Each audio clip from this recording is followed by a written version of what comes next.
Hello team, welcome back to Tutelage Academy. I hope you all are doing great. I hope you all are fine. चलिए आज हम लोग अपना English general English का session start करते हैं जो कि SAIL OCTT and similar other competitive examination के लिए हेल्पफुल होगा. ये हमारा एक्चुअली 5th सेशन है and in the previous 4th session मैंने टॉपिक वाइज काफी सारे एमसीक्यूज प्रैक्टिस करवाए हैं. तो आज मिसलेनियस क्वेश्चंस हम लोग प्रैक्टिस करेंगे फॉर रिवीजन. राइट, चलिए so let's start with this session. आपको पता है ड्रिल, आपको क्या करना है. क्वेश्चन नंबर के अकॉर्डिंग जो भी आंसर आपको लगता है आप कमेंट करेंगे, उसके बाद अपने आंसर्स को मैच करेंगे कि सही है या फिर गलत है. ओके, पीडीएफ मिल गया. Okay, thanks. चलिए so let's start this session. Question number 1 सबसे पहले डायरेक्शन में पढ़ लेते हैं. Most appropriate option to fill in the give blanks. तो ये फिलर्स क्वेश्चन है, fill in the blanks question है. इस तरह के क्वेश्चंस आपने सेल ओसीटीटी के मॉडल पेपर में भी देखा होगा. तो वैसा ही क्वेश्चंस हम लोग आज प्रैक्टिस करेंगे. तो कौन सा यहाँ पे मोस्ट अप्रोप्रिएट वर्ड है ये आपको चेक करने के यहाँ पर फिल करना है. ठीक है. The student was Fairlie dash of passing yet previous experiences with this teacher left him dash. है ना. येट में क्या होता है, येट में क्या होता है, मीनिंग चेंज हो जाता है ना, कि जो स्टूडेंट था वो फेयरली क्या था, फेयरली श्योर या अनश्योर, दो चीज हो सकता है. फेयरली सर्टेन, श्योर को हम सर्टेन भी कहते हैं, श्योर को सर्टेन कि हाँ पक्का हो जाएगा, है ना. कहते हैं ना कि हाँ लग तो रहा है, पक्का है कि आज बारिश होगी, लग तो रहा है कि एग्जाम में 90% अबव आ जाएगा, तो उसे कहते हैं certain. I am certain that 90% above आ जाएगा. ठीक है. तो यहाँ पे कह सकते हैं फेयरली मतलब ठीक ठाक, है ना. फेयरली मतलब ठीक ठाक, ओके, अच्छा, है ना. तो स्टूडेंट को लगा कि हम कि स्टूडेंट ठीक ठाक गेस कर रहा है कि वो पास हो जाएगा, तो स्टूडेंट वाज फेयरली अनसर्टेन होगा, नहीं, सर्टेन कहेंगे, सर्टेन हो सकता है. Yet previous experience with this teacher left him what. यहाँ पे येट से मीनिंग चेंज हो रहा है. What should be the answer. यहाँ पे कुछ मीनिंग ऐसा आ रहा है कि स्टूडेंट को लग रहा था कि वो एग्जाम में अच्छे से पास हो जाएगा, है ना. स्टूडेंट को लग रहा था कि एग्जाम में वो अच्छे से पास हो जाएगा. अगर हम लोग हिंदी में चेंज करके देखें, कुछ ऐसा सोचे, तो स्टूडेंट को ऐसा लग रहा है कि एग्जाम में पास हो जाएगा, लेकिन येट का यहाँ पे मीनिंग कैसा, बट जैसा आ रहा है. लेकिन जो प्रीवियस एक्सपीरियंस था टीचर के साथ वो उसको कंफ्यूज कर रहा था, है ना. हमें लग रहा है कि हम तो एग्जाम में पास हो जाएंगे, लेकिन जो प्रीवियस एक्सपीरियंस है टीचर के साथ, टीचर ने उसे बोला होगा कि तुम्हारे मार्क्स अच्छे नहीं है, तुम मेहनत नहीं कर रहे हो. तो जो प्रीवियस एक्सपीरियंस था टीचर के साथ, उसने उसे कंफ्यूज या फिर अनसर्टेन छोड़ दिया. राइट, ये हम कह सकते हैं, ये हम कह सकते हैं क्वेश्चन नंबर 1 में. करेक्ट. जूम कीजिए, जूम कर दूं. Okay, I will zoom little bit more. हाँ, सो देखिए यहाँ पे ये जो दोनों मीनिंग होगा वो कंट्रास्ट जाएगा. ये तो समझ में आ रहा है ना, क्योंकि येट में बट जैसा आ रहा है कि मुझे लग तो रहा है बारिश होगी, लेकिन वेदर अब सनी हो गया है ना. तो यहाँ पे देखिए येट अगर लगता है तो मीनिंग जो है वो कॉन्फ्लिक्टिंग हो जाता है. ठीक है. तो स्टूडेंट अगर तो यहाँ पे क्या हो जाएगा कि स्टूडेंट जो लास्ट जो 1 सेकेंड, ये नेगेटिव मीनिंग आएगा यहाँ पे और यहाँ पे पॉजिटिव मीनिंग आएगा. ये तो हम श्योर है, ये हमें श्योर में आ रहा है कि स्टूडेंट को लग रहा है कि वो पास हो जाएगा, लेकिन जो प्रीवियस एक्सपीरियंस है उसे कंफ्यूज छोड़ रहा है. तो कंफ्यूज या अनसर्टेन दोनों चीजें हो सकती है. तो अगर यहाँ पर कंफ्यूज भी हो सकता है और यहाँ पर अनसर्टेन भी हो सकता है, और यहाँ पे तो ये दोनों ही हो सकते हैं. और यहाँ पे अगर हम देखेंगे कुछ पॉजिटिव सा होगा कि student was Fairlie sure of passing या फेयरली सर्टेन ऑफ पासिंग. यहाँ पे अनसर्टेन है इसलिए ये नहीं होगा. यहाँ पे कॉन्फिडेंट है, कॉन्फिडेंट को भी हम श्योर कहते हैं, है ना. तो हमारा आंसर हो जाएगा पॉइंट नंबर 3 कि स्टूडेंट जो है वो फेयरली कॉन्फिडेंट था कि वो पास हो जाएगा, लेकिन जो प्रीवियस एक्सपीरियंस थे टीचर के साथ उसने उसे अनसर्टेन छोड़ दिया, मतलब अनश्योर छोड़ दिया. ठीक है. क्वेश्चन नंबर 1 का आंसर 3 होगा. 2 कैसे होगा चंद्रभूषण? कुछ मीनिंग कभी ना दो ऑप्शन चूज कीजिए, फिर मीनिंग सोच के देखिए ना कि स्टूडेंट वाज प्योरली सर्टेन मतलब स्टूडेंट बिल्कुल पक्का था कि वो पास हो जाएगा, और लेकिन जो प्रीवियस एक्सपीरियंस थे टीचर के साथ उसने उसे कॉन्फिडेंट कर दिया. तो लेकिन के बाद कॉन्फिडेंट तो नहीं होगा ना, लेकिन जो प्रीवियस एक्सपीरियंस था टीचर के साथ उसने उसे कंफ्यूज कर दिया, ये होगा. राइट. या उसने उसे अनसर्टेन कर दिया. इनफैक्ट यहाँ पे कंफ्यूज भी होता तो भी ठीक था, लेकिन ये पॉजिटिव और नेगेटिव इस तरीके से जा रहा है. तो पॉजिटिव, तो यहाँ पे पक्का नेगेटिव होगा, तो नेगेटिव टर्म वाला, नेगेटिव मीनिंग वाले बस ये दोनों वर्ड हैं. तो इन दोनों में अगर देखेंगे तो यहाँ पे पॉजिटिव वाला कुछ आएगा तो अनसर्टेन नेगेटिव आ जा रहा है, तो यहाँ पे हमारा पॉइंट नंबर 3 होगा. Yes, you have to think like that. Okay, चलिए क्वेश्चन नंबर 2.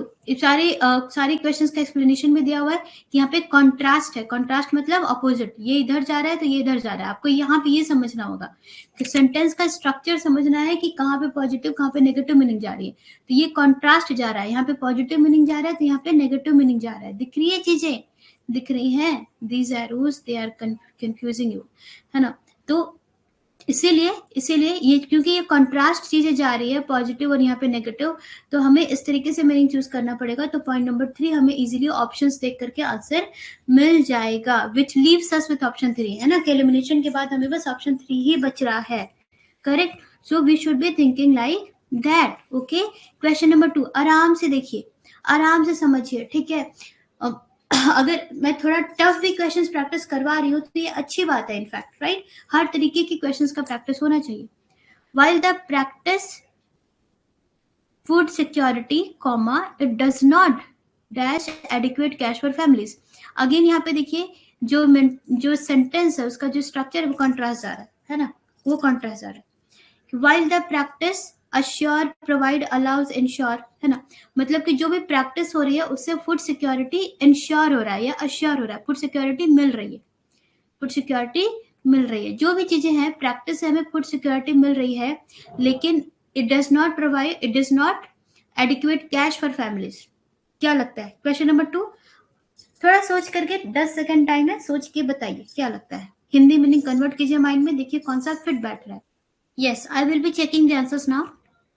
क्वेश्चन नंबर 2 के आंसर्स 2 का 5 देखिए. इट डज नॉट, फैमिली को एडिक्वेट कैश, फैमिली को प्रॉपर पैसे नहीं मिल रहे हैं. हम ये कह सकते हैं ना कि यहाँ पे देखिए प्रैक्टिस से फूड सिक्योरिटी मिल रहा है, लेकिन इससे अब एडिक्वेट कैश नहीं मिल रहा है. इनफैक्ट अगर आप इस तरीके से देखें तो यहाँ भी कॉन्ट्रास्टिंग मीनिंग है कि जो भी प्रैक्टिस हो रही है उस प्रैक्टिस से फूड सिक्योरिटी तो मिल जा रहा है, लेकिन इसे एडिक्वेट पैसे नहीं मिल रहा है. तो ये जो नहीं मिल पा रहा है ना, इसी को करना है. इट डज नॉट प्रोवाइड होगा, इट डज नॉट रिटेन, नहीं डिमांड, नहीं रिक्वायर, नहीं आउटसोर्स. यहाँ पे मीनिंग ही नहीं है भाई. यहाँ पे आउटसोर्स क्या होता है, हम बाहर से लाते हैं, तो वैसा तो यहाँ पे कुछ दिख नहीं रहा है. तो इट डज नॉट प्रोवाइड, है ना. यहाँ पे ये जो है ना, ये जो प्रैक्टिस है इससे फूड सिक्योरिटी मिल रहा है, मतलब फूड सिक्योरिटी इंश्योर हो रहा है. फूड सिक्योरिटी, कहीं पे सिक्योरिटी है तो उसमें से क्या बोलेंगे, आई एम इंश्योर्ड दैट वहां पे सिक्योरिटी है ना. तो कहीं पे कोई चीज सिक्योर होता है तो आप इंश्योर हो जाते हैं. तो while the practice ensures, practice जो है वो पक्का कर रहा है कि फूड सिक्योरिटी है. कुछ प्रैक्टिस चल रही है, किसी चीज की प्रैक्टिस चल रही होगी, तो वो प्रैक्टिस हमें पक्का ये बता रहा है कि फूड सिक्योरिटी है. तो it is ensuring us that food security is there, but it does not provide adequate cash, लेकिन इससे फैमिली को पैसा नहीं मिल रहा. तो पॉइंट नंबर 4 आंसर होना चाहिए. ठीक है, थोड़ा सोचने का तरीका बता रही हूँ कि किस तरीके से आपको सोचना है. हो सकता है कि शुरू में टफ लगे, लेकिन प्रैक्टिस करते करते 5-6 क्वेश्चन आप प्रैक्टिस करेंगे मन से तो आपको कुछ आइडिया मिल जाएगा, जिससे कि एग्जाम में काफी हेल्प होगा. ठीक है, both words are grammatically as well as contextually. Contextually क्या होता है, कॉन्टेक्चुअली मतलब मीनिंग के साथ. तो मीनिंग के साथ अगर हम देखेंगे तो भी इंश्योर्स हमारा बिल्कुल यहाँ पे सही कि ensures food security, it does not provide cash for the family. देखिए पॉइंट नंबर 5 ग्रामेटिकली करेक्ट है, ग्रामेटिकली करेक्ट है जिसने भी पॉइंट नंबर 5 दिया, लेकिन मीनिंग मिल रहा है क्या, मीनिंग मतलब कॉन्टेक्स्ट यानी कि मीनिंग के वाइज ये गलत हो जाता है. मीनिंग वाइज गलत हो कि प्रैक्टिस से चलिए फूड सिक्योरिटी इंप्रूव हो रहा है, चलिए आपके बात मान भी लेते हैं, प्रैक्टिस से फूड सिक्योरिटी इंप्रूव हो रहा है, लेकिन it does not outsource cash. तो आउटसोर्स मतलब मीनिंग नहीं बैठ रहा है ना. यहाँ पे ये दोनों अलग अलग सेंटेंसेस हो जा रही है, अलग अलग सेंटेंसेस हो जा रही है. यहाँ से कुछ तो मीनिंग आ रहा है कि जो भी प्रैक्टिस है वो ये कर रही है बट ये नहीं कर रही है ना. ये आ रहा है, मिल रहा है बट नहीं मिल रहा है, ये आ रहा है ना. इससे ये वाला जो हिंदी मीनिंग हमने निकाला वो तो फुलफिल हो रहा है, लेकिन क्या इससे फुलफिल हो रहा है, इससे नहीं फुलफिल हो रहा है. इसलिए पॉइंट नंबर 5 नहीं होगा. Although it is grammatically correct but it is not contextually correct. Done, clear है, समझ आ रहा है. कॉन्फिडेंस आपको आना चाहिए, कॉन्फिडेंस आना चाहिए इन सारे क्वेश्चंस को प्रैक्टिस करने के बाद कि नहीं एग्जाम में जो भी फिल इन द ब्लैंक्स आएंगे, फिलर्स क्वेश्चन आएंगे, उसको हम लोग बहुत अच्छे से सॉल्व कर लेंगे। ये कॉन्फिडेंस आना चाहिए। टफ क्वेश्चन अगर है तो कोई बात नहीं, just delve deep and find out the answer, है ना, just attack and find out the answer. Question number 3 please answer. पढ़ लिया, क्वेश्चंस पढ़ लिया, अब मैं मीनिंग बताऊंगी। क्वेश्चंस पढ़ लिया, मीनिंग बताऊंगी। टफ है क्वेश्चन, कोई बात नहीं, टफ इजी क्वेश्चन भी आएंगे, टफ भी आएंगे, मैंने सारा मिक्स करके दिया है। चलिए स्टार्ट करते हैं मीनिंग, है ना। देखिए कुछ हो रहा है कि महाराष्ट्र में हाउसिंग यूनिट्स आ रही हैं, महाराष्ट्र में हाउसिंग यूनिट्स आ रही हैं, जिससे क्या हो रहा है, जिससे residential building sector floor space 100 million square metre से बढ़ जा रहा है। मतलब महाराष्ट्र में कुछ हो रहा है जिससे कि रेसिडेंशियल स्पेस बढ़ जा रहा है। तो उससे क्या होगा, will generate higher carbon footprint. Carbon footprint का मतलब पता है, आज के जमाने में कार्बन फुटप्रिंट का मतलब आपको जरूर पता होना चाहिए, ये आपके जनरल नॉलेज के लिए जरूरी है, और साथ ही साथ कि आप एक जिम्मेदार सिटीजन है ना, जो एनवायरमेंट का ख्याल रखते हैं, उसके लिए भी जरूरी है। अगर आप बहुत ज्यादा वेस्ट प्रोड्यूस कर रहे हो, है ना, बहुत ज्यादा मतलब आप प्लास्टिक वेस्ट प्रोड्यूस कर रहे हो, आप रिसाइकलिंग नहीं कर रहे हो, आप एयर पॉल्यूट कर रहे हो, आप वाटर पॉल्यूशन में आपका कंट्रीब्यूशन है, आपका सॉइल पॉल्यूशन में बहुत ज्यादा कंट्रीब्यूशन है, आप प्लास्टिक बहुत ज्यादा यूज कर रहे हो, कुछ भी रिसाइकलिंग नहीं कर रहे हो, इलेक्ट्रिसिटी आप वेस्ट करते हो बहुत ज्यादा, तो इससे क्या होता है, इसका मतलब कि आपका कार्बन फुटप्रिंट बहुत ज्यादा है, कार्बन फुटप्रिंट आपका बहुत ज्यादा है। एज ए रिस्पॉन्सिबल सिटीजन हमें कोशिश करनी चाहिए कि हमारा कार्बन फुटप्रिंट कम से कम हो, क्योंकि अभी हमारी जो एनवायरमेंट है वो बहुत बहुत बहुत मुश्किल सिचुएशन में है ना। शुद्ध पानी, शुद्ध खाना और शुद्ध हवा, ये तीनों मिलना एक चैलेंज हो गया है, करेक्ट। तो उसके लिए क्या करना है, उसके लिए हमें इतना ध्यान देना है कि हम प्लास्टिक वेस्ट ज्यादा ना करें, रिसाइकलिंग करें, ज्यादा से ज्यादा किसी भी तरह के पॉल्यूशन में कंट्रीब्यूट ना करें, इलेक्ट्रिसिटी बचाए एंड ऑल, है ना। तो क्या होगा कि अब मान लीजिए किसी एरिया में बहुत सारा जंगल था और उसे हटा करके हमने घर बना दिए, इतना सारा घर बनाया, तो उससे ऑब्वियसली कार्बन फुटप्रिंट इंक्रीज होगा, क्योंकि जंगल हटा के हम घर बना रहे हैं, रेसिडेंशियल अकोमोडेशन बना रहे हैं। तो रेसिडेंशियल अकोमोडेशन क्या करती है, एक तरह से पॉल्यूट करती है एनवायरमेंट को, है ना, वहां से वेस्ट जनरेट होंगे, तो कार्बन फुटप्रिंट क्या हो रहा है, ज्यादा हो रहा है। कार्बन फुटप्रिंट अगर ज्यादा होता है तो जो इन्वायरमेंट है, इन्वायरमेंट में उल्टा असर पड़ता है। कार्बन फुटप्रिंट अगर ज्यादा होता है तो इन्वायरमेंट में एडवर्स इफेक्ट पड़ता है, एडवर्स, अनडिजायरेबल भी सही है ना। तो यहाँ पर अगर देखेंगे डिस्ट्रक्टिव भी, मीनिंग के हिसाब से अनडिजायरेबल, डिस्ट्रक्टिव और एडवर्स, ये तीनों आ रहे हैं, ये नहीं होगा, ये नहीं होगा। तो पोजिंग, तो जो कार्बन फुटप्रिंट ज्यादा हो रहा है, हायर कार्बन, तो उससे इन्वायरमेंट पे इन्वायरमेंट पे उल्टा असर पड़ रहा है। तो उल्टा असर पड़ रहा है, तो इसके लिए जो वर्ड है वो है एडवर्स, ठीक है। और एनवायरमेंट को बचाने के लिए जो हम लोग वर्ड यूज करते हैं वो होता है सस्टेनेबल। सस्टेनेबल, तो सस्टेनेबल मतलब क्या होता है, सस्टेनेबल मतलब कि हमें फ्यूचर जनरेशन का ध्यान रखना है। सस्टेनेबल मतलब हम आज कुछ ऐसे स्टेप उठाएं जो कि फ्यूचर जनरेशन के लिए फायदेमंद हो, जैसे कि हम आज पेड़ एक लगाते हैं, ठीक है, जैसे कि आज हम जो भी हमारे घर पे प्लास्टिक्स है उसको चेक करेंगे कि कौन कौन रिसाइकेबल है, तो सबको रिसाइकल करेंगे, राइट। तो अगर आज हम ऐसा काम करते हैं कि हम पेड़ लगाते हैं और प्लास्टिक्स को रिसाइकल करते हैं, तो हम सस्टेनेबल प्रैक्टिस यूज कर रहे हैं, ठीक है। तो यहाँ पे अब देखिए, है ना, तो will generate higher footprint posing adverse मतलब उल्टा environment impact if not constructed sustainably, है ना। तो इस तरीके से अगर वहां पे जो हाउसिंग यूनिट है उसको सस्टेनेबल प्रैक्टिस वहां पर हो, वहां पर रिसाइकलिंग का सारा सुविधा हो, वहां पे air pollution, water pollution, soil pollution कम से कम हो, वहां पे जो हाउसिंग वेस्ट निकलते हैं उसका प्रॉपर डिस्पोजल हो, तो क्या होगा कि इन्वायरमेंट इम्पैक्ट कम पड़ेगा, है ना, इन्वायरमेंट पे असर कम पड़ेगा। सो अगेन, है ना, तो हायर फुटप्रिंट अगर आ रहा है तो वो एनवायरमेंट पे उल्टा असर डाल रहा है, एनवायरमेंट पे उल्टा असर डाल रहा है।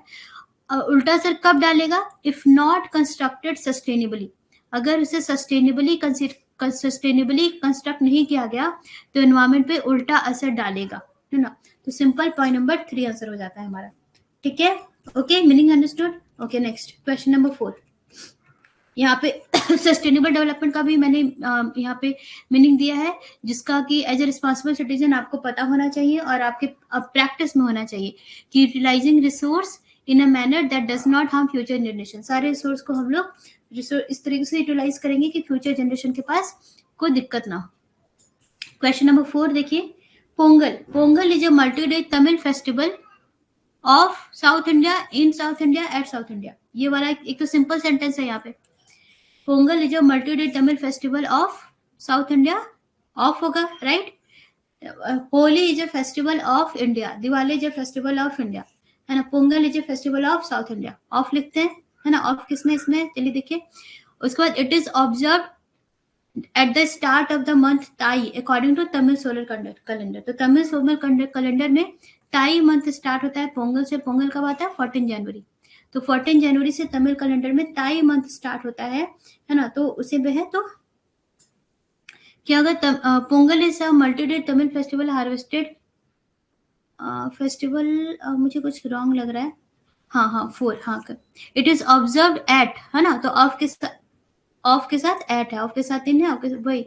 हाँ, मुझे लगा कि यहाँ पे एट होगा तो ऑफ के साथ इन क्यों है, but option is point number 4, है ना। Pongal is a multi day Tamil festival of south India, है ना। इट इज ऑब्जर्व, कब ऑब्जर्व किया जाता है? जब स्टार्ट होता है ताई मंथ तब। तो इट इज ऑब्जर्व एट होगा। इन क्या होता है? इन का मतलब इसमें, है ना। तो ताई मंथ के स्टार्ट में ऑब्जर्व होता है, तो हम ऐसा नहीं बोलेंगे ताई मंथ के स्टार्ट पर ऑब्जर्व होता है।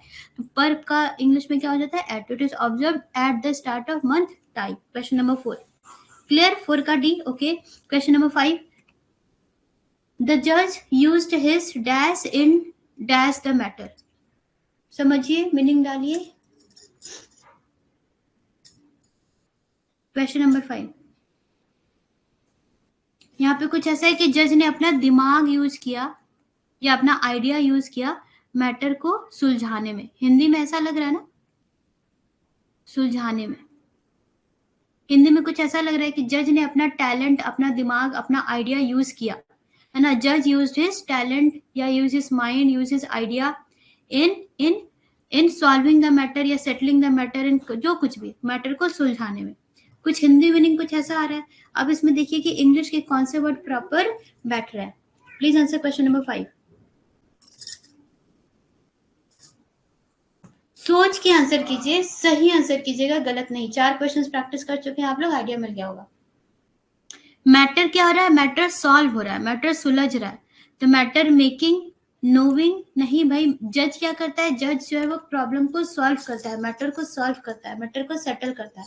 तो आंसर हमारा होगा सेटलिंग, कि जज ने मैटर को सेटल करने में अपना क्या किया? अपना डिस्क्रेशन मतलब क्या होता है? मतलब खुद का ओपिनियन, खुद के ओपिनियन को हम डिस्क्रेशन कहते हैं, अपने ओपिनियन को, है ना। तो होता है ना कि अगर आप अपनी मम्मी से कह रहे हो कि खाना क्या बनाना है, तो आपकी मम्मी अगर आपसे पूछ रही है कि खाना क्या बनाना है, तो आप उसे कह सकते हो कि यूज योर ओन डिस्क्रेशन। मतलब खुद आपको जो मन करे वो बना लीजिए, है ना। कहते हैं ना कि आपको जो मन करे वो खाना बना लीजिए। इसका मतलब होगा use your own discretion, use your own discretion. इसका मतलब कि आप अपना दिमाग, अपना ओपिनियन लगा लीजिए। तो जज ने अपना दिमाग, अपना आइडिया, अपना ओपिनियन लगाया ताकि वो मैटर को सॉल्व कर सके। तो यहाँ पे आपको दोनों देखना है कि सॉल्व कर सके, सेटल कर सके। तो मेकिंग, नोविंग, कंसिडरिंग और इंटरफेयरिंग तो नहीं होगा। जज मैटर को सेटल करता है अपना खुद का आइडिया लगा के। तो पॉइंट नंबर 5 का आंसर हो जाएगा 3, okay. Next question number 6, the board members could not arrive unanimous on the issue. Unanimous किससे बना? यूनिटी से बना है। सारे बोर्ड मेंबर्स मिलकर के यूनिटी में नहीं आ पाए, है ना। कुछ इस तरह से है, बताइए। तो the board members could not arrive at a unanimous decision भी होता है तो भी सही होता है डिसीजन। तो जो बोर्ड मेंबर्स मिलकर क्या करते हैं? या तो डिसीजन लेते हैं या तो जजमेंट लेते हैं। तो बोर्ड मेंबर्स सारे मिलकर के एक यूनाइटेड जजमेंट पे नहीं आ पाए या यूनाइटेड डिसीजन पे नहीं आ पाए। कुछ ऐसा आ रहा है कि बोर्ड मेंबर साथ में मिल करके एक यूनाइटेड डिसीजन या यूनाइटेड रिजल्ट या यूनाइटेड जजमेंट पे नहीं आ पाए, है ना। तो यहाँ पे क्या होगा? अगर यूनाइटेड जजमेंट है, यूनाइटेड डिसीजन, रिजल्ट, तो वो सब भी होता। कुछ रिजल्ट टाइप की बात हो रही है, तो प्रोग्रेस, पॉलिसी, डिसेंट एक्शन नहीं होगा। यहाँ पे होगा कि ये लोग साथ में मिलके एक डिसीजन नहीं ले पाए, है ना। बोर्ड मेंबर्स क्या करते हैं? प्रोग्रेस, पॉलिसी करते हैं? नहीं, वो लोग साथ में मिलकर डिसीजन लेते हैं। तो वो लोग साथ में मिलके एक जजमेंट पे नहीं आ पाए। तो board members could not arrive at a United decision on the issue. कह सकते हैं यूनानिमस का, आप यूनाइटेड समझिए। तो could not arrive at, I could not arrive at a united decision with my family, है ना. तो arrive at एक तरह से arrive के साथ हम यूज करते हैं at, बहुत बार arrive के साथ हम at यूज करते हैं.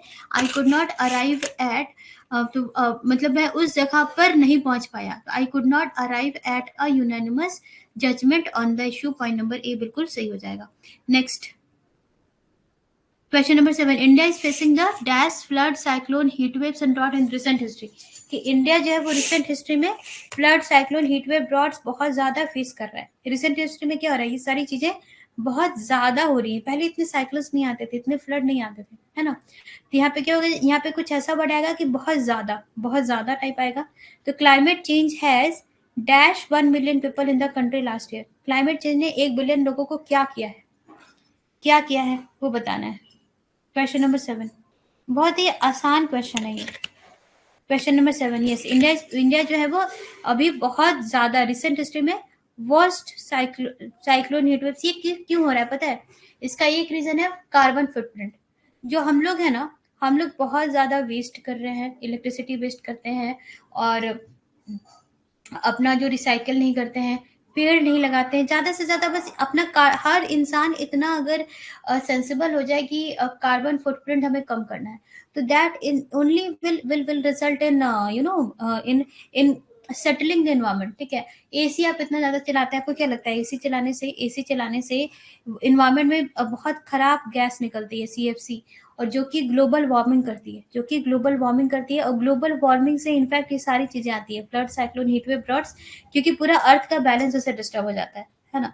तो एसी तो इतनी ज्यादा चल रही है गर्मी में, फिर से ग्लोबल वार्मिंग. हम लोग एसी चला रहे हैं बट इनफैक्ट हम लोग ग्लोबल वार्मिंग को बढ़ावा ही दे रहे हैं एसी चला करके, क्योंकि उससे बहुत हार्मफुल गैस निकलती है. करेक्ट.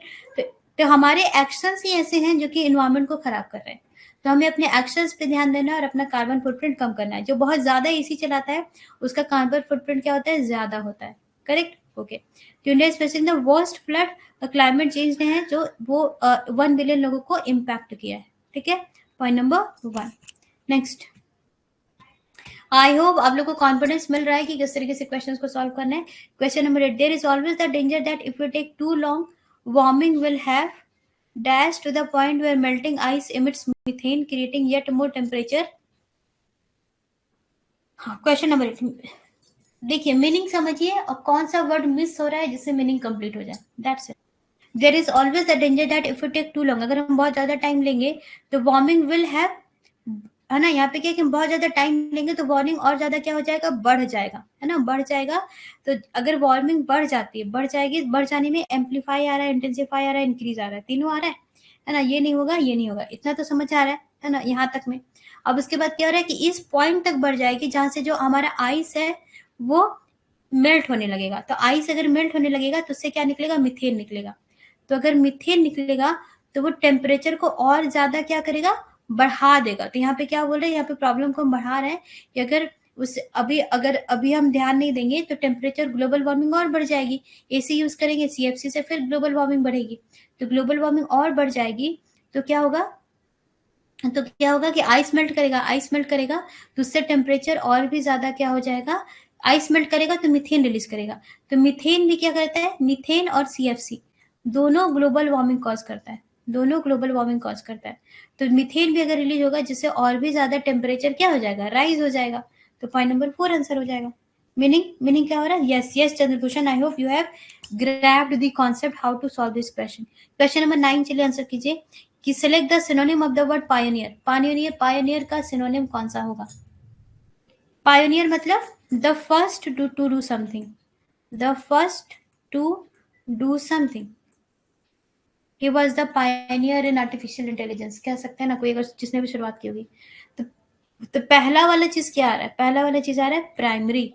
प्राइमरी मतलब शुरुआत, फर्स्ट. एबेंडन छोड़ देना, ग्रम्बल, फैकेट. ये फैकेट क्या होता है, फैकेट वो कुछ कवर होता है ना, कवर से आप कहते हैं घर के बाहर की जो छत होती है, जो कवर होता है, उसे फैकेट कहते हैं. ग्रम्बल भी नहीं होगा. पॉइंट नंबर 4 प्राइमरी होगा. ओके. ट्रैप्ड आइस में मिथेन होता है. ट्रैप्ड आइस जो हमारे नॉर्थ और साउथ पोल में है वहां पे मिथेन होता है. Question number 10.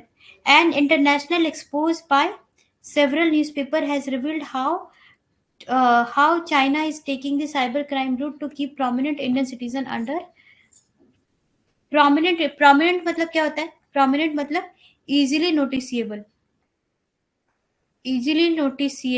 and important. जो चीज भी काफी ज्यादा इंपॉर्टेंट होती है ना, जैसे कि मोदी जी इंडिया की अगर बात किया जाए तो मोदी जी का दिमाग नाम सबसे पहले आता है। तो जिस चीज को आप सबसे ज्यादा आपके दिमाग में जो सबसे ज्यादा फ्लैश होता है वो प्रोमिनेंट होती है। जो चीजें इजीली नोटिसेबल होती है वो प्रोमिनेंट होती है। आपके स्कूल में नोटिस बोर्ड में जो चीजें लगी रहती है वो सबसे पहले आपको दिखती है। तो नोटिस बोर्ड में प्रोमिनेंट चीजें लगी रहती है, राइट। प्रोमिनेंट मतलब इजीली नोटिसेबल एंड इम्पोर्टेंट, है ना, हो जाता है। तो जो भी इंडिया के जो भी प्रोमिनेंट सिटीजन है, जैसे कि मोदी जी हो गए, नरेंद्र शाह हो गए, अमिताभ बच्चन हो गए, शाहरुख खान हो गए, ऐश्वर्या राय हो गए, ये सब इंडिया के प्रोमिनेंट सिटीजन है। तो उसको हमें क्या करना है? Under separate, help under power, under surveillance कैसे रखना है? चाइना क्या कर रहा है? 10 का, अरे भाई थोड़ा सोचो अच्छे से।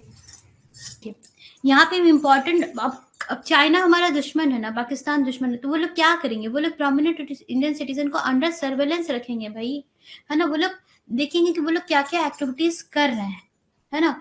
ये सब क्या क्या एक्टिविटीज कर रहे थे। International expose by several newspaper has revealed how insidiously मतलब छुप करके, विश्वासघाती, है ना, मतलब छुप करके कुछ विश्वासघाती काम करना, उसे कहते हैं इंसीडियसली। मतलब छुप करके वो कोई ट्रस्ट को ब्रेक करने वाला काम कर रहा है, जिससे कि जो इम्पोर्टेंट इंडियन सिटीजन्स हैं उसको अंडर सर्विलेंस के वो लोग क्या क्या काम करते हैं, मोदी जी कहाँ कहाँ काम करते हैं, कहाँ कहाँ जाते हैं। तो कुछ इंसीडियस मतलब कुछ हिडन एंड डेंजरस, ओके। तो चाइना छुप करके कुछ हिडन एंड डेंजरस काम कर रहा है, जिससे कि इंडियन सिटीजन को सर्विलेंस में रखा जाए, इंडियन सिटीजन का डेटा निकाला जाए। तो सिंपल सा है। आपने पॉइंट नंबर 2 क्यों क्लिक किया? पॉइंट नंबर 2 चंद्रभूषण आपने क्यों क्लिक किया? कोई पॉइंट नहीं बनता, ओके। देखिए यहाँ पे आप दूसरे टाइप का क्वेश्चन है, यहाँ पे आपको सेंटेंस इंप्रूवमेंट के क्वेश्चन है, यहाँ से सेंटेंस इंप्रूवमेंट के। अब आपको यहाँ पे बताना है कि select the most appropriate segment to substitute the underlying segment of the given sentence. इसको सब्सटीट्यूट करना है, इसको सब्सटीट्यूट करना है appropriate ऑप्शन से, कि the animal resembled with a cat, तो ये रॉन्ग है।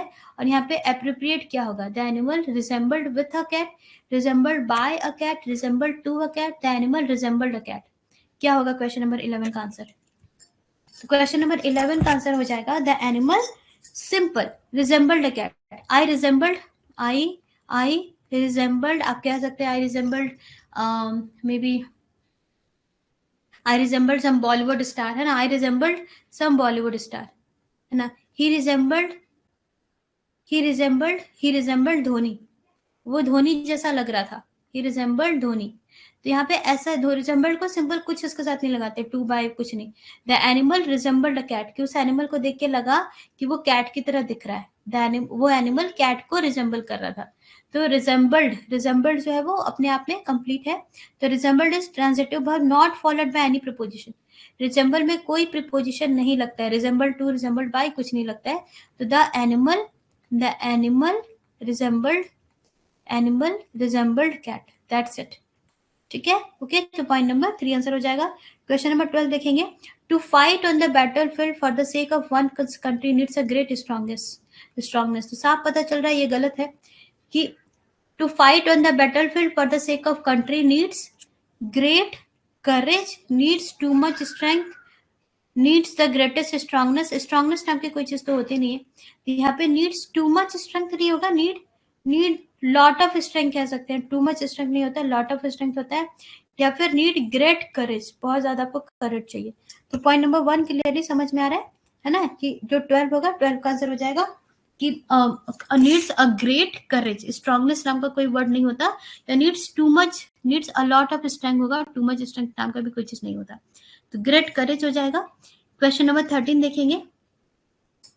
Hardly had he set on the chair then it broke, है ना। वो कहता है ना कि कभी हिंदी में कहते हैं ना कि मुश्किल से मैं चेयर पे बैठी थी तब चेयर टूट गया, है ना। तो मुश्किल से वो आया ही था और उसे चोट लग गई।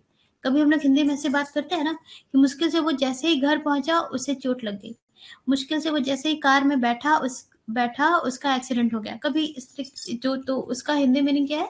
Hardly, English meaning hardly had he set on the chair.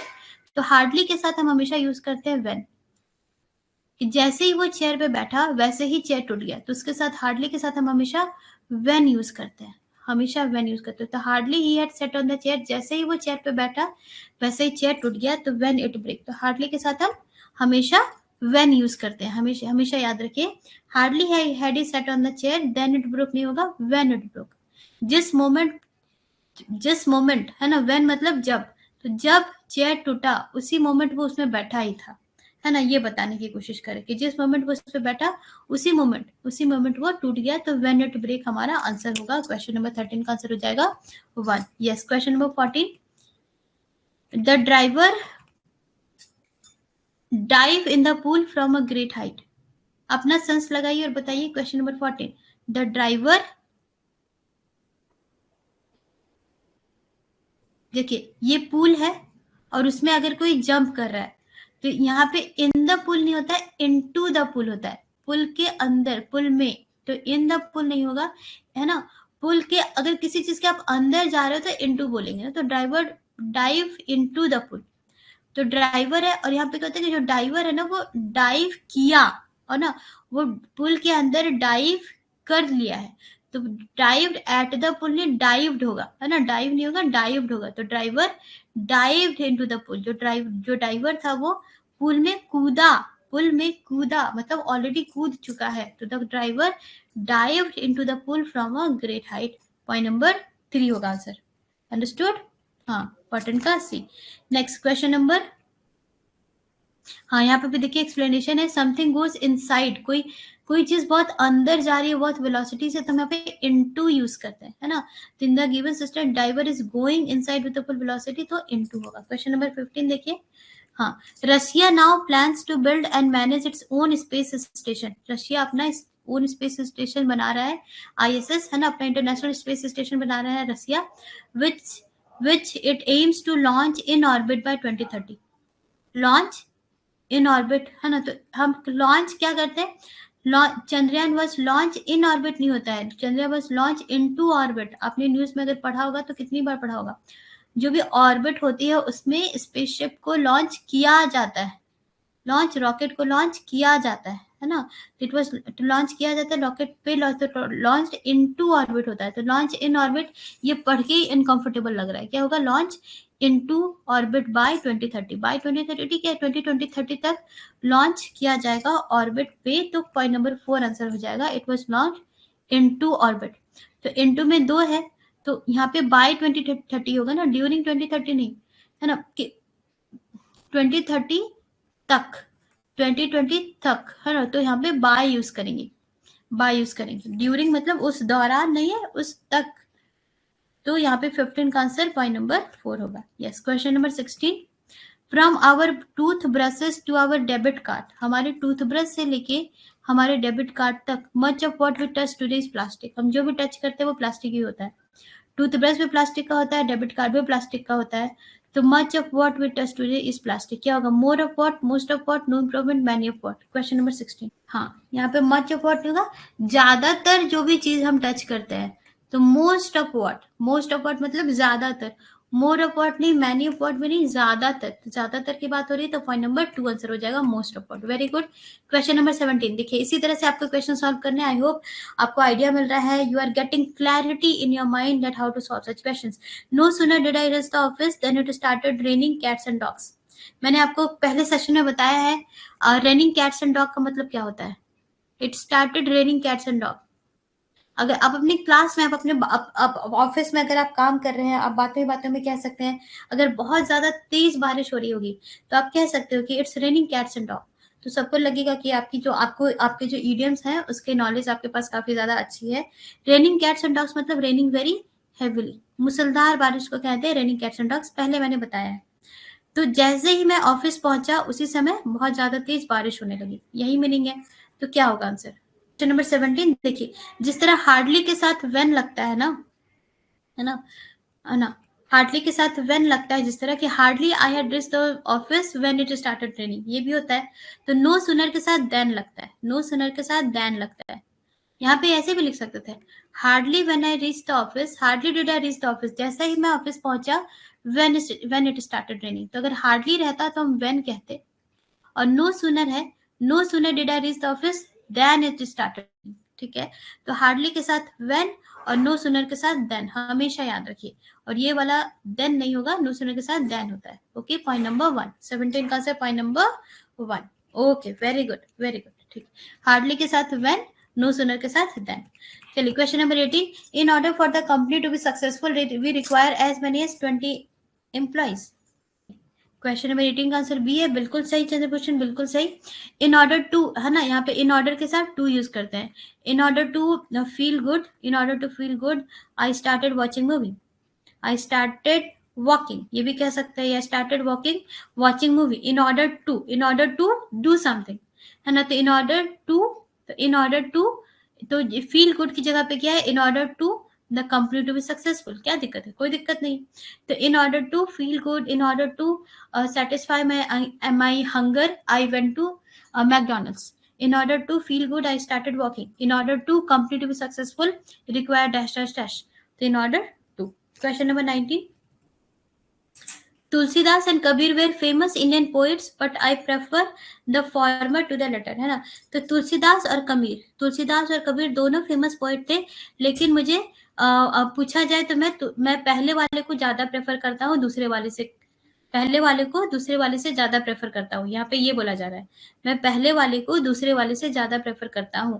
तो यहाँ पे जो फ्रेज यूज होता है वो कौन सा यूज होता है, क्वेश्चन नंबर 19, है ना, फॉर्मर टू द लेटर। भाई फॉर्मर टू द लेटर ये एक इडियम है कि पहले से ज्यादा पिछले, लेटर मतलब पिछले वाले से ज्यादा पहला, ये है एक इडियम, है ना। अगर आप कबीर को प्रेफर करते हैं तो I prefer latter to the former, आप ऐसे बोलते हैं, लेटर टू द फॉर्मर। अगर आप कबीर को प्रेफर करते तो लेटर फॉर्मर ये एक तरह का फ्रेज है ना। तो मुझे पहला ज्यादा पसंद है कंपेयर टू दूसरा, या फिर मुझे दूसरा ज्यादा पसंद है एज कंपेयर टू पहला। अगर आप हिंदी में ऐसा कह रहे हैं तो former to the latter, latter to the former, ये हमारा एक इस तरीके से इसको यूज किया जाता है। समझ में आया, नॉलेज बढ़ रही है आपकी इंग्लिश की कि नहीं बढ़ रही है ना। फॉर्मर टू द लेटर होगा। ठीक, next question number 20, with her childless innocence she won hearts of all the guest present at the ceremony, है ना। तो अपने चाइल्डलेस इनोसेंस से उसने जितने भी गेस्ट थे सबका दिल जीत लिया। तो चाइल्डिश क्या होता है, चाइल्डिश नहीं होगा यहाँ पे, चाइल्ड लाइक होगा। अगर कोई ग्रोन अप इंसान है और बच्चों सा बिहेवियर कर रहा है तो हम उसे चाइल्ड लाइक बोलेंगे। Child like is the word which is used, childish word use नहीं होता है। देखिए, childlike means like a child. The statement is talking about innocence that can only be related to child, है ना। तो with her child like innocence, कैसा उसका innocence कैसा था, उसका innocence था चाहे बच्चे के जैसा, तो उसका innocence था बच्चे के जैसा। तो with an innocence like a child, and child like will be the correct choice, right? Question number 20 का child like हो जाएगा, yes। चलिए, some more questions are there। Question number 21 to 25 देखेंगे। यहाँ पे आपको एरर पहचानना है कि कौन से सेंटेंस में एरर है। यहाँ पे एरर स्पॉटिंग है, मैंने बोला आज मिसलेनियस सेशन है, एरर स्पॉटिंग है।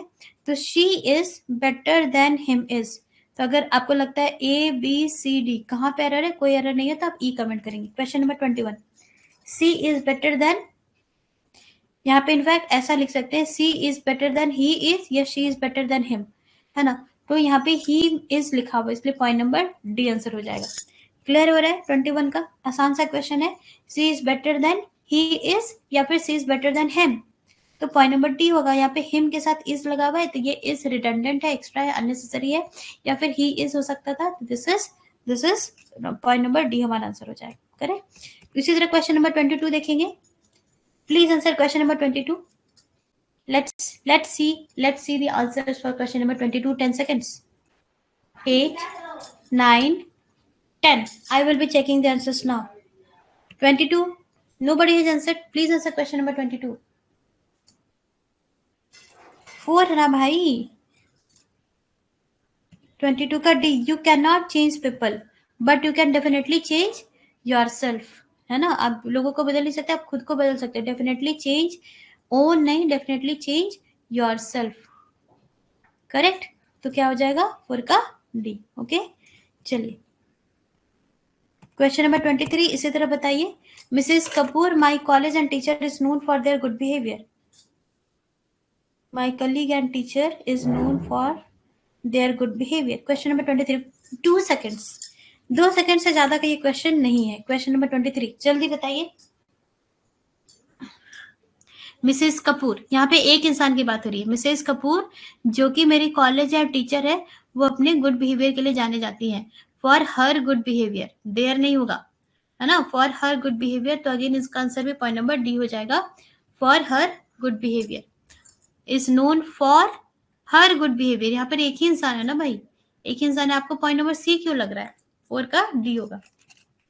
नेक्स्ट देखिए, 2 more questions are there. 24 to 25 क्या करना है यहाँ पे? In the following question, a part of sentence is underlined.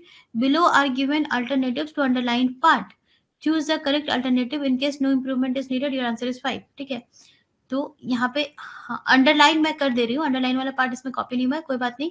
तो अंडरलाइन मैं कर दे रही हूँ. आपको बताना है कि अल्टरनाइट पार्ट का अल्टरनेटिव क्या है, या फिर अगर कोई इंटरनेटिव नहीं है तो फिर आप बोलोगे नो इम्प्रूवमेंट. मतलब ये सही है कि गलत? इसके जगह पे कुछ और हो सकता है क्या? कुछ और हो सकता है, तो क्या हो सकता है? इसमें से करेक्ट चूज कीजिए. There are many pigeons in the garden today. Shikha please feed those, या फीड देम, या फिर फेड देम, या फिर फीड दोज. क्या होगा? या फिर नो इम्प्रूवमेंट. Question number 24. अरे भाई सीरियसली 24 का ए जो भी लोग बोल रहे हैं ना, I wish I could have a what stick and I could use them. There are many pigeons in the garden today. आज गार्डन में बहुत, आज है ना, क्या लिखा है? आज मतलब फिलहाल अभी बहुत सारे कबूतर हैं, उनको खाना खिलाओ. तो यहाँ पे ये कैसे हो जाएगा? हाउ यू आर थिंकिंग यार, seriously all this hard work is just in when. अगर आप लोग सिली मिस्टेक करते हो ना, बहुत गुस्सा आता है. कितनी मेहनत की जा रही है, लेकिन इसका कुछ भी फर्क नहीं पड़ रहा. एग्जाम में अगर किसी के एग्जाम इंग्लिश में आंसर्स कम आए, सिटी में आपको इंग्लिश क्रैक करना है और अच्छे से क्रैक करना है. आज की बात हो रही है तो फिड ही होगा ना भाई. फेड क्यों होगा? फेड क्यों होगा? फेड सोचना ही नहीं है, आज की बात की जा रही है. और हम किसी को ऑर्डर देते हैं तो प्लीज डू दिस. अगर पुराने में पहले भी कभी हम ऑर्डर देते हैं तो please go and buy some vegetable, please check your answer. तो उसमें क्या हम पास्ट में बोलते हैं? Use your common sense at least यार. कॉमन सेंस तो यूज कर सकते हैं. करेक्ट. 24 का क्या होगा? Feed them. हाँ, please feed them, please go to market, please check your answer. वहां पे पास्ट क्यों लगाएंगे? फेड क्यों लगाएंगे? I will stop taking sessions if such silly mistakes are there. Question number 25. The major supporter of the achievement has been I. Question number 25. Last question. जो भी है ना कि major supporter of achievement has been I. ये मैं ही इस achievement की major supporter हूँ. तो यहाँ पे क्या हो जाएगा? यहाँ पे ये दिस इज सब्जेक्ट और यहाँ पे ये ऑब्जेक्ट है. तो अगर पर्सन खुद को ऑब्जेक्ट बनाता है तो आई की जगह मी लगाता है. ये मैंने आपको पहले भी बताया. Me is the term for object, है ना. और अगर यहाँ पे आई अगर सब्जेक्ट है तो आई लिखेंगे. अगर मैं सब्जेक्ट हूँ तो आई लिखेंगे. अगर मैं ऑब्जेक्ट हूँ तो मी लिखेंगे. तो the major supporter of the achievement has been me. Right. Question number 25 का आंसर हो जाएगा 1. आई बिल्कुल भी नहीं होगा. राइट. सो आई थिंक चलिए, तो आज का सेशन यही एंड करते हैं. I hope this questions would be very helpful to you and I request you कि इतने जो सेशंस लेकर के मैं मेहनत कर रही हूँ आप सभी को सिखाने की, इसमें आप सिली मिस्टेक तो एटलीस्ट ना करें और अच्छे से क्वेश्चंस को पढ़ें, अच्छे से सॉल्व करें, अपना प्रेजेंस ऑफ माइंड भी यूज करें. And with that I will be ending the session today. Thank you all for your time.